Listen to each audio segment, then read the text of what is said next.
damn it. Because I know Steve Francis is personally in his personal life is going through stuff. And how's that relationship now? And has he pulled himself out of that stuff? Because the stuff on the internet was hard for me to even believe. And I don't even know if it's true or not. And you closer to him. Yeah, so Steve was going through a certain time. He's great now. Oh, Steve's that's great dope. now. See, I didn't know that. He's great now.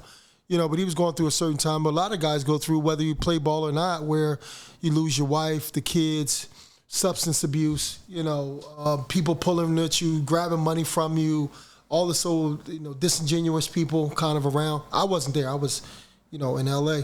But, getting phone calls and trying to go and talk and things like that, it was just, sometimes you have to go through things, right, to learn. And hopefully you make it out alive, and he did, right? He made it out alive. Does the NBA try to help former players with when they see certain things like that? That's what I'm curious about. Do they kind of step in? Because that's part of their fraternity. Mm-hmm. Like, to see someone down is not a good look to me. Mm-hmm. So I just wonder, do they have special programs? Do they intervene? Do they try to help? They do. Oh, okay. But it's not as aggressive. Okay. Right. And then also, too, like I said before, a man is himself. Like, you can't follow him around all the time. That's right? real. His vice is going to catch up to him. That's what I was going to say. For Steve, it was almost like he had like a Hollywood blow up. Mm-hmm. Like 3, 4, whatever years he was like hype, but he was like a star. Mm-hmm. Yeah, like for that, sure. Superstar. Superstar. Like not top 2 or 1 players in the NBA for like 3, 4 years. Yeah. So I'm sure he had like a super up drop. and then a super down. I think the drop was also too is me leaving Orlando. Yeah. And then he thought he got sidetracked by the organization. Like, damn, you betrayed my best friend? You know what I'm saying? Like, that's crazy. But see, they didn't understand that, like, I made sure Steve was in line. Yeah. Right? So they didn't understand our relationship. So when I leave, people are making fun of it, right? There's a brotherhood we have. Oh, yeah. He's like, well, I don't even know why I'm waking up now. Like, why am I going to play? So they, especially black culture, is like, oh, he gay. It's like, nah, dog. He loved his brother. And I made sure he was good, right? Like, my mom, my sisters, my brothers, we all love Steve. We love his family. So me, I'm secure in who I am as a person, right? I'm heterosexual. I love women.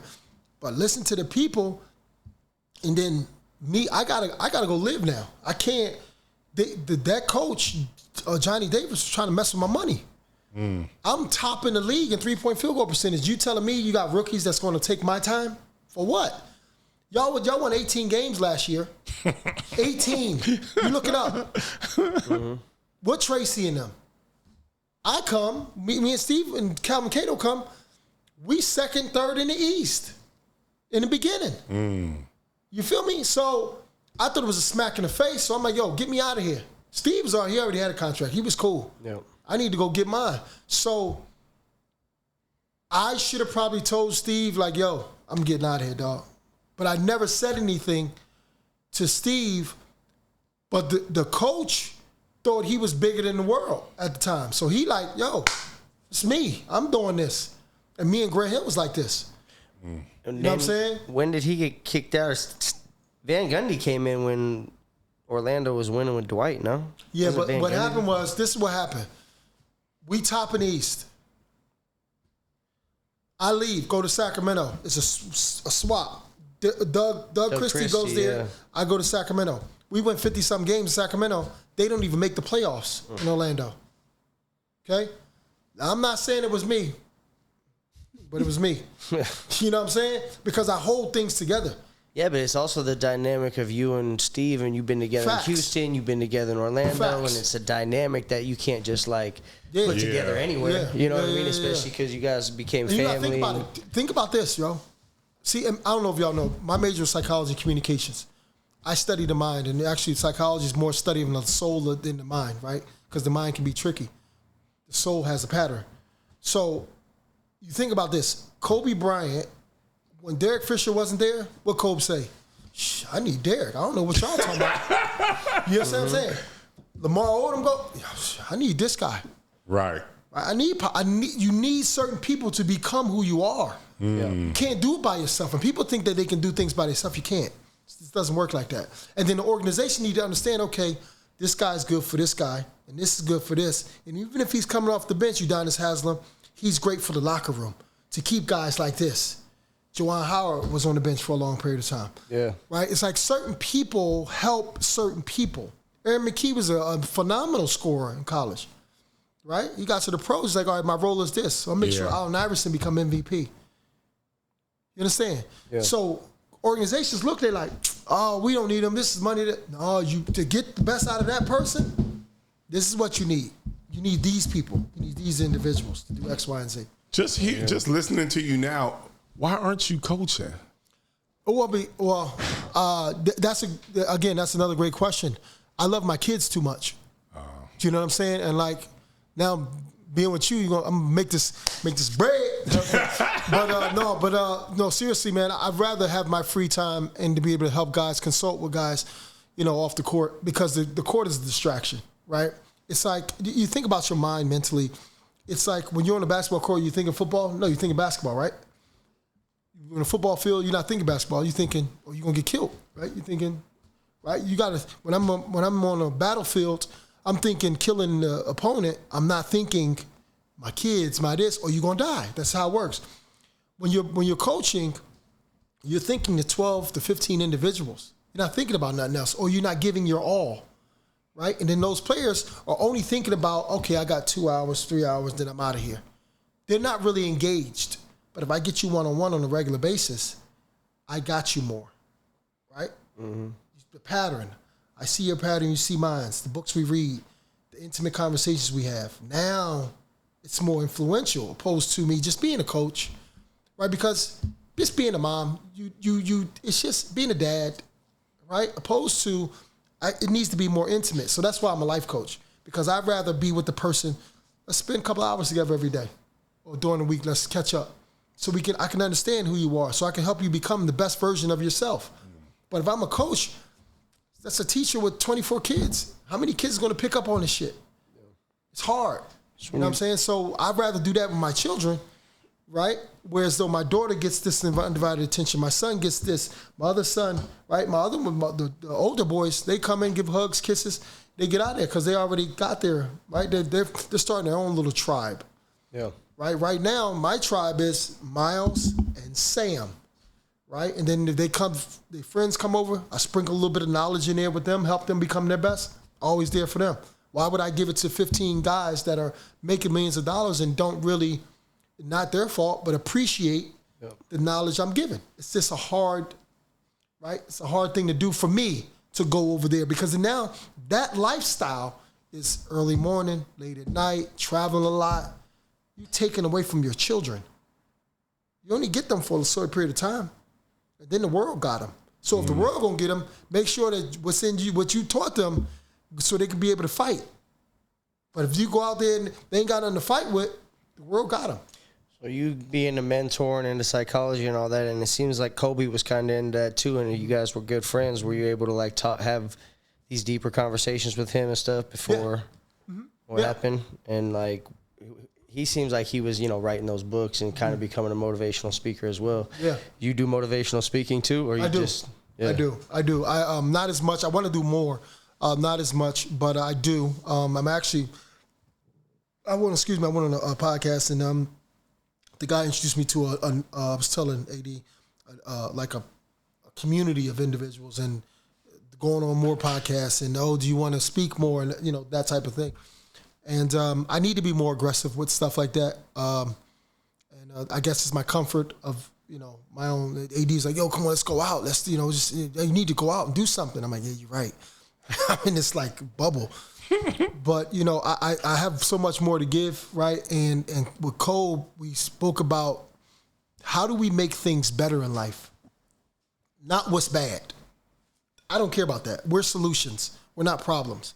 Right? And if people can really understand that more, and just reason why we connected, it's like, I don't care as much as I care if we win the game, I don't care if we lose the game, because when we lose, you're not going to, and this is life, just metaphorically, right? This is, if things are going good, you don't go back to study it. You just keep doing it. But if things are going bad, You try to correct it. When you lose, you learn. Exactly. You learn. Exactly. The one thing I want to ask you about Kobe, and it's probably the thing that perplexes me about Kobe, is the relationship with him and his family. I know you from Philly, so you know they family, you know all that stuff. I always thought that was a weird situation. Now, I don't know shit about it, but I just know how important my family is to me. Right. And I'd be damned if I ever let them starve. And it just seemed like there's such a disconnect and nobody really knows exactly what happened. We know what people say, typically between his dad didn't really want him to marry homegirl and all this other stuff. What happened? I don't know. Oh, okay. I don't know, like as far as like they selling rings. They selling rings and I don't get that. Yeah, I don't get it either. Again, I don't know. I'm not in that world. I don't know Vanessa. Yeah. Well, at all. Shout out to her. I always heard she was an amazing mother for the girls. Super smart. Had those girls on a schedule. Right. That's a great thing.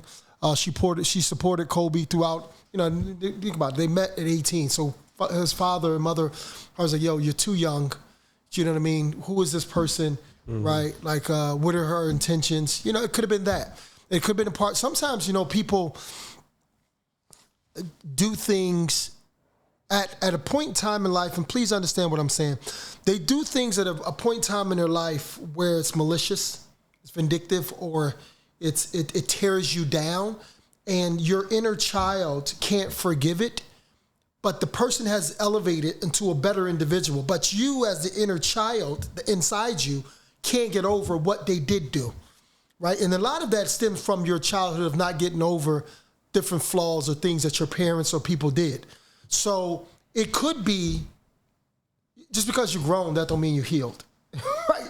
It could be some traumatic things that happened within the father, the mother, Vanessa, whoever it was, during the course of their young years, that some of them did to each other. I have no clue.